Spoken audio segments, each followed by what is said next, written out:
Selamat pagi adik-adik. Wah, gimana nih kabar adik-adik semuanya? Pasti kakak berharap adik-adik semuanya sehat dan penuh sukacita di dalam Tuhan di pagi hari ini. Sebelum kita memulai ibadah kita mau saat teduh sejenak. Saat teduh dimulai.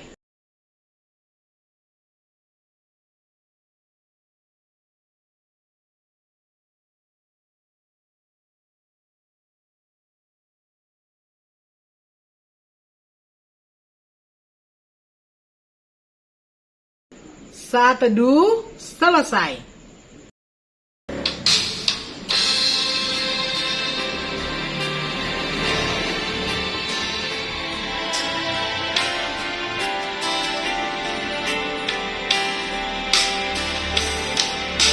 Suci, suci, suci, Tuhan Maha Kuasa, Dikau kami puji di pagi yang teduh.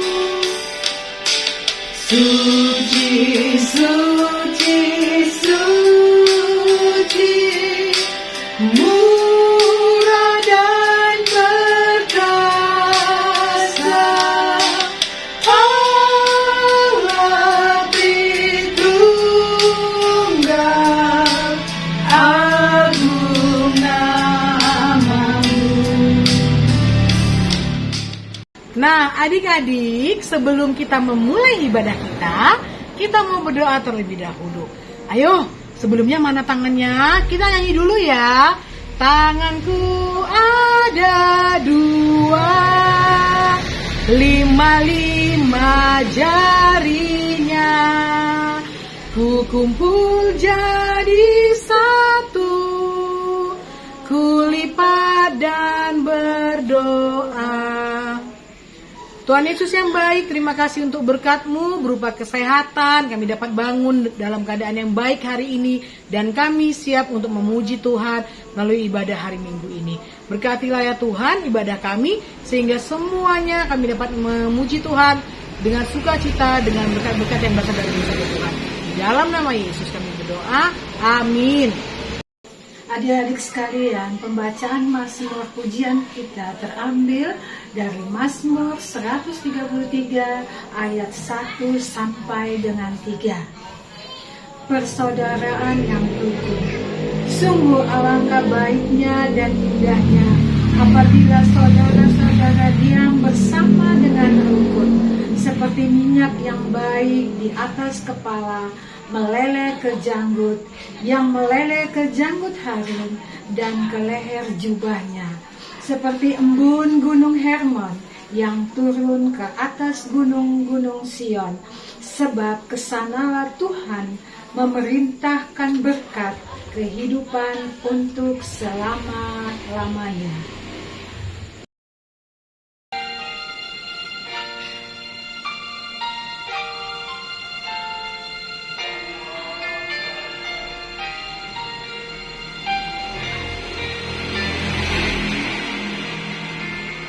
Jesus loved me, this I know, for the Bible tells me so. Little ones to Him belong, they are weak but He is strong. Yes, Jesus loved me, yes, Jesus loved me, yes, Jesus loved me. For the Bible tell me so. Halo, selamat pagi adik-adik sekalian. Sehat ya? Ya, pada hari Minggu ini kita akan beribadah, kita akan membaca dan merenungkan firman Tuhan. Sebelumnya kita berdoa dulu ya, mari kita berdoa. Bapa kami yang di sorga, kami bersyukur untuk hari yang baru yang Kau berikan pada kami untuk beribadah kepada Tuhan Dan sebentar lagi kami akan mendengarkan pembacaan firman Tuhan dan renungan firman Tuhan. Kau berkati kami semua, Kau berkati hamba-Mu yang akan melayani. Dalam nama Tuhan Yesus kami berdoa. Amin.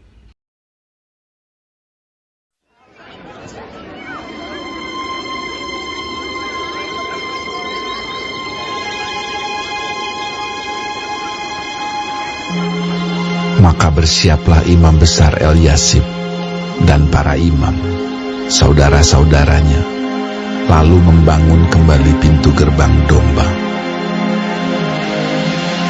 Mereka mentahbiskannya dan memasang pintu-pintunya. Mereka mentahbiskannya sampai menara Mea, menara Hananeel. Berdekatan dengan mereka, orang-orang Yeriko membangun, dan berdekatan dengan orang-orang itu Zakur bin Imri. Pintu gerbang ikan dibangun oleh Bani Senaa. Mereka memasang balok-balok, lalu memasang pintu-pintunya dengan pengancing-pengancing dan palang-palangnya.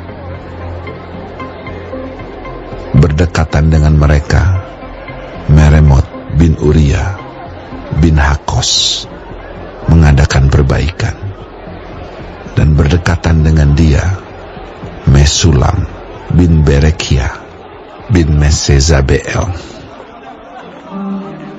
Berdekatan dengan dia, Zadok bin Baana mengadakan perbaikan, dan berdekatan dengan dia, orang-orang Tekoa. Hanya pemuka-pemuka mereka tidak mau memberi bahunya untuk pekerjaan tuan mereka. Pintu gerbang lama diperbaiki oleh Yoyada bin Pasea dan Mesulam bin Besoja. Mereka memasang balok-balok, lalu memasang pintu-pintunya dengan pengancing-pengancing dan palang-palangnya. Berdekatan dengan mereka, Melaka, orang Gibeon, dan Yadon, orang Meronot, mengadakan perbaikan beserta orang-orang Gibeon dan Mispa yang berada di wilayah kekuasaan bupati daerah sebelah barat Sungai Efrat. Berdekatan dengan mereka, Uziel bin Harhaya, salah seorang tukang emas, mengadakan perbaikan, dan berdekatan dengan dia, Hananya, seorang juru campur rempah-rempah. Mereka memperkokoh Yerusalem sampai tembok lebar. Oke, adik-adik sekalian, saya yakin adik-adik sudah pernah ya mendengar cerita tentang Nehemia. Apalagi tuh anak tanggung pasti sudah pernah, sudah berkali-kali ya. Apalagi kalau kalian rajin ya mengikuti ibadah PA. Nah, pagi ini kita akan sedikit belajar tentang Nehemia dan apa yang dilakukannya. Nah, Nehemia itu adalah seorang pejabat penting di suatu kerajaan di Persia, karena dia adalah juru minuman raja. Jadi minuman yang akan dihidangkan pada raja, yang akan diminum oleh raja, itu dia harus cicipi dulu. Kalau ada racun, wah bahaya raja. Jadi kalau ada hal yang membahayakan raja, dia akan kena duluan. Misalnya ada orang yang ingin meracuni raja melalui minuman, dia cicipi, dia mati duluan, ya, dia mati duluan sebelum raja meminumnya. Nah, karena Nehemia ini seorang yang sangat baik, seorang yang sangat tekun bekerja, sehingga Raja Persia, Raja Artasasta, memerintahkan kepadanya untuk ke Yehuda, suatu bagian dari kerajaan Persia untuk menjadi gubernur di sana. Jadi jabatan yang sangat penting. Tapi bukan itu. Yeremia mendapatkan amanah yang sangat berat, yaitu membangun kembali tembok Yerusalem. Nah, mengapa penting membangun tembok Yerusalem ya adik-adik? Nah, pada zaman dulu, kota itu harus dikelilingi dengan tembok atau benteng. Mengapa? Karena kota itu harus aman. Aman dari serangan musuh. Itu harus aman dari gangguan dari pihak luar. Sehingga benteng atau tembok itu sangat penting. Termasuk juga tembok Yerusalem. Kita tahu bahwa pada zaman Nebukadnezar, itu tahun 586, temboknya hancur, bait suci dibakar, dan selama berpuluh-puluh tahun, lebih 70 tahun, temboknya itu menjadi puing-puing. Nah, sekarang Nehemia bermaksud untuk membangun tembok Yerusalem itu. Dia melakukan perjalanan sertai dengan banyak orang yang bersama-sama dengan dia. Dan dari Babel ke Yerusalem itu lama. Itu sekitar 5 bulan ya. Itu jalan yang jauh, perjalanan yang panjang, perjalanan yang tidak mudah. Tapi Nehemia dan kawan-kawan pergi melakukan perjalanan untuk membangun tembok Yerusalem. Ingat, tujuannya itu baik ya, untuk melindungi dari bahaya, untuk memberikan rasa aman, dan juga itu suatu kehormatan karena musuh tidak sembarangan memasuki kota Yerusalem. Nah, dalam pembangunan ini yang menarik ialah dimulai dari orang-orang yang berkedudukan, orang-orang yang terhormat, seperti imam besar Eliashib, saudara-saudaranya para imam orang-orang Lewi juga membangun. Lalu di sebelahnya ada kelompok lagi yang membangun, di sebelahnya lagi kelompok lagi yang membangun, terus sampai mengelilingi tembok Yerusalem. Akhirnya selama 52 hari seluruh tembok Yerusalem selesai dibangun. Mengapa? Karena pertama, Eliashib sebagai imam besar mulai membangun tembok itu, pintu gerbangnya dibangun, lalu ditabiskan, dipersembahkan kepada Tuhan, supaya Tuhan menolong, supaya Tuhan memberkati pembangunan itu. Dan akhirnya seluruh tembok yang mengelilingi kota Yerusalem selesai dibangun pada waktu yang tepat, pada waktu yang singkat-singkatnya ya, hanya 52 hari. Nah, ini pelajarannya bagus begini adik-adik. Kita kalau mempunyai tujuan yang baik, kita harus menyampaikan juga pada orang lain, agar supaya orang lain juga ikut mengerjakannya bersama-sama dengan kita. Jadi di-sharingkan ya, atau diceritakan kepada orang lain. Seperti Nehemia, saya bermaksud membangun tembok Yerusalem. Orang-orang mau, orang-orang bersedia ikut serta. Dan yang menarik juga adik-adik sekalian, bahwa ternyata yang ikut membangun ini bukan hanya penduduk Yerusalem, bahkan orang-orang dari tetangga-tetangga, daerah tetangga juga ikut membangun juga. Wah, menarik ini. Dan silakan ya, ikut membantu, silakan saja. Mungkin dalam kehidupan kita ya, ada sekalian ya, saat ini ya, saat pandemi ini, saat yang tidak mudah, saat yang berat bagi banyak orang, bagi kita semua. Nah, adik-adik, saya mendengar sudah ada yang lulus ya, dapat juara ya. Selamat ya untuk kalian semua. Dan itu menjadi pelajaran juga buat kita. Kalian sudah belajar dengan baik, belajar dengan giat, dibantu oleh orang tua ya, dibantu bukan mengerjakan tugasnya ya, dibantu untuk hal yang lain, misalnya menyediakan apa yang perlu dan sebagainya dan sebagainya. Nah, untuk tujuan yang baik kita perlu bekerja sama. Mungkin ada yang bertanya juga, boleh nggak kerjasama kita berantem ya, keroyokan? Nggak boleh ya, nggak boleh yang seperti itu. Kerjasama yang seperti itu tidak boleh. Kerjasama mengerjakan ujian nggak boleh juga. Itu kerjasama yang buruk. Kita harus bekerja sama untuk tujuan yang baik.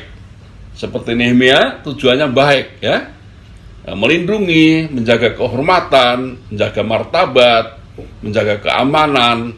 Lalu orang bekerja sama, itu yang baik ya. Orang bergotong royong, orang melakukan bagiannya masing-masing. Dan kita memang harus mengerjakan pekerjaan ya, banyak yang tidak bisa kita lakukan sendiri. Kita harus melakukannya dengan bantuan orang-orang lain. Nah, orang-orang lain juga memerlukan bantuan kita. Jadi kita harus membantu juga, sehingga kita menjadi suatu komunitas, suatu kelompok orang yang saling tolong menolong ya, saling bahu membahu, saling membantu. Dan yang terutama adik-adik sekalian, kalau kita mau melakukan sesuatu yang baik, kita harus berdoa dulu ya. Kita harus mohon pertolongan Tuhan. Kita harus mempersembahkan pekerjaan ini ke dalam tangan Tuhan, supaya Tuhan tolong, supaya Tuhan bimbing, supaya Tuhan berkati. Jadi selain minta pertolongan orang lain, kita juga terlebih lagi harus minta pertolongan kepada Tuhan. Karena Tuhan lah yang bisa memampukan kita untuk bekerja, memampukan kita untuk berpikir dengan baik, dengan hikmat. Kita ditolong juga untuk mendapatkan sumber-sumber yang kita perlukan, bahan-bahan yang kita perlukan, hal-hal yang kita butuhkan Tuhan sediakan, Tuhan membantu ya, Tuhan menolong. Mungkin melalui juga orang-orang lain Tuhan menyediakannya. Karena itu kita harus bekerja bersama-sama, membuka diri untuk memperoleh pertolongan dari pihak lain. Oke, adik sekalian, saya ingin mengingatkan begini, pada masa pandemi ini mungkin kita tidak bisa melakukan banyak hal bersama-sama, tapi jangan lupa kita masih bisa mendoakan juga ya, mendoakan teman kita. Ada teman kita yang sakit, ada yang orang tuanya sakit, ada juga yang sedang berduka karena ada keluarga yang meninggal. Nah, kita bisa mendoakannya. Kita bisa menelepon, kita bisa juga menghubungi lewat WA dan memberikan dorongan, memberikan semangat, memberikan penghiburan dan kekuatan. Jadi mari adik-adik ya, di masa-masa yang berat ini kita terus bersandar pada Tuhan, memohon pertolongan Tuhan, dan melakukan bagian kita, apa yang bisa kita lakukan. Di rumah juga begitu, adik-adik jangan malas ya, lakukan apa yang bisa dilakukan. Adik-adik mempunyai jadwal belajar ya, lakukan ya, lakukan adik-adik belajar. Jangan banyak main ya, jangan banyak main game, walaupun itu menyenangkan, tapi itu bisa berakibat buruk kalau kita tidak memperhatikan hal-hal yang penting dalam kehidupan kita.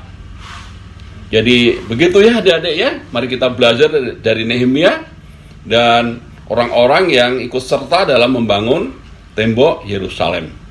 Mereka melakukan pertama-tama menyerahkan pada Tuhan, mohon pertolongan Tuhan, dan bekerja sama dengan orang lain, dan orang lain juga melakukan dengan sukacita. Mari kita lakukan bagian kita supaya Tuhan juga memberkati hal-hal yang baik, rencana yang baik yang Tuhan berikan kepada kita semua.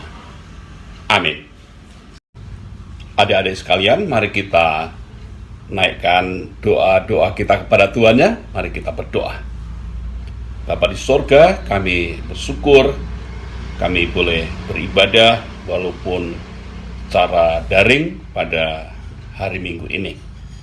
Kami mau berdoa, tolonglah ya Tuhan, berikanlah kepada kami kekuatan untuk terus beriman pada Tuhan, percaya kepada Tuhan, dan melakukan hal-hal yang baik dalam kehidupan ini untuk kemuliaan Tuhan, untuk menjadi berkat bagi keluarga dan bagi sesama kami.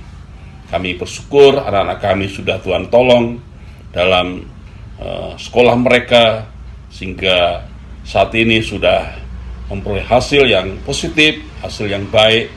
Kami bersyukur anak-anak kami yang akan melanjutkan pendidikan ke jenjang lebih tinggi. Engkau juga memberkati, Engkau menyediakan apa yang perlu dan memberikan hal-hal yang baik dalam kehidupan kami dan juga anak-anak kami serta keluarga masing-masing. Tuhan, kami ingat anak-anak kami yang pada saat ini dalam keadaan yang tidak mudah, dalam keadaan yang sakit, karena sakit penyakit COVID-19 ini. Engkau juga menjamah mereka, Engkau menyembuhkan mereka, Engkau memberikan mereka kesegaran kembali. Juga orang tua yang terpapar COVID-19 juga, Tuhan tolong ya Tuhan, sembuhkan mereka. Tuhan, kami juga mau mendoakan anak-anak kami dalam pergaulan, dalam belajar, dalam kegiatan sehari-hari, supaya Engkau melindungi mereka, jauhkan dari mara bahaya, jauhkan dari sakit penyakit.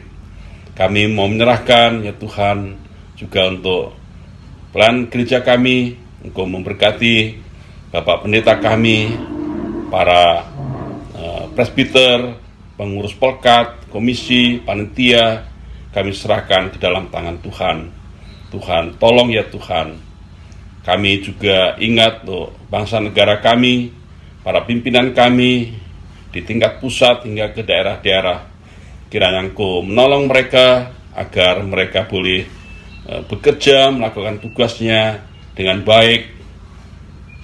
Jauhkan dari hati yang jahat, maksud yang jahat, niat yang jahat, yang dapat merusak tatanan masyarakat. Berkatilah ya Tuhan pimpinan-pimpinan kami, agar supaya dapat bekerja dengan tekun ya Tuhan, dengan jujur ya Tuhan. Bapa di surga, kami juga teringat untuk pembangunan gereja Maduma, supaya Engkau memberkati panitia, Engkau memberkati pemborongnya, Engkau memberkati semua pekerjanya, agar pembangunan gedung gereja Maduma dapat diselesaikan dengan baik dalam waktu yang sesuai dengan jadwal yang ditentukan. Terima kasih ya Tuhan. Terima kasih. Kami sekali lagi menyerahkan anak-anak kami, keluarga masing-masing, menyerahkan gereja kami dan pelayan gereja kami ke dalam tangan Tuhan. Inilah doa kami ya Tuhan, dalam nama Tuhan Yesus yang sudah mengajar kami berdoa. Bapa kami yang di sorga, dikuduskanlah namamu, datanglah kerajaanmu, jadilah kehendak-Mu di bumi seperti di sorga. Berilah kami pada hari ini makanan kami yang secukupnya, dan ampunilah kami akan kesalahan kami, seperti kami juga mengampuni orang yang bersalah pada kami. Dan janganlah membawa kami ke dalam pencobaan, tetapi lepaskanlah kami dari yang jahat. Karena Engkaulah yang empunya kerajaan dan kuasa dan kemuliaan sampai selama-lamanya. Amin.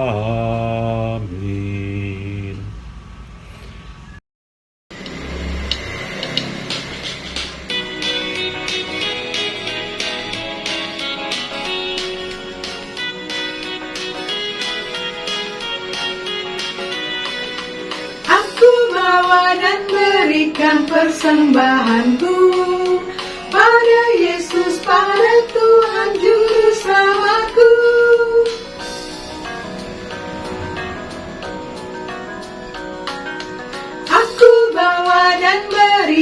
persembahanku. Ada Yesus pada Tuhan Juru Selamatku. Akan masuk di dalam doa persembahan. Mari kita bersatu di dalam doa.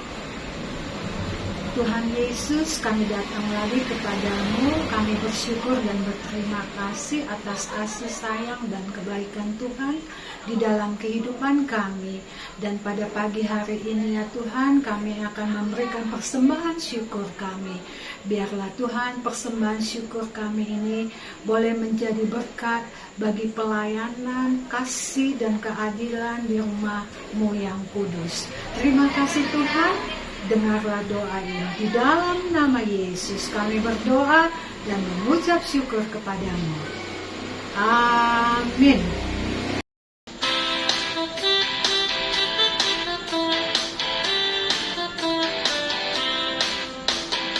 Karena Tuhan sayang padaku, berkat ku terima, berkat ku terima. Karena Tuhan sayang padaku, berkat ku terima. Apa yang tak pernah dilihat, tak pernah didengar, tak pernah di hati, semuanya Tuhan sediakan bagi diriku. Adik-adik, ibadah kita sudah mau selesai, tapi sebelumnya kita mau berdoa dulu. Lipat tangannya, tutup matanya, tundukkan kepala, kita berdoa. Terima kasih Tuhan untuk berkat-Mu, kami sudah selesai ibadah di hari ini. Tuhan, kami menyerahkan 1 minggu ke depan ke dalam tangan Tuhan, untuk adik-adik kami dan untuk kakak layan. Biarlah kami seminggu ke depan menjadi anak Tuhan yang luar biasa, menjadi anak Tuhan yang takut akan Tuhan dan mau dengar-dengaran. Berkatilah kami ya Bapa. Di dalam nama Yesus kami berdoa mengucap syukur. Bapa, terima kasih. Bapa, terima kasih. Bapa di dalam surga, ku berterima kasih. Amin. Adik-adik, selamat hari Minggu. Tuhan berkati. Sampai jumpa minggu depan ya. Dadah.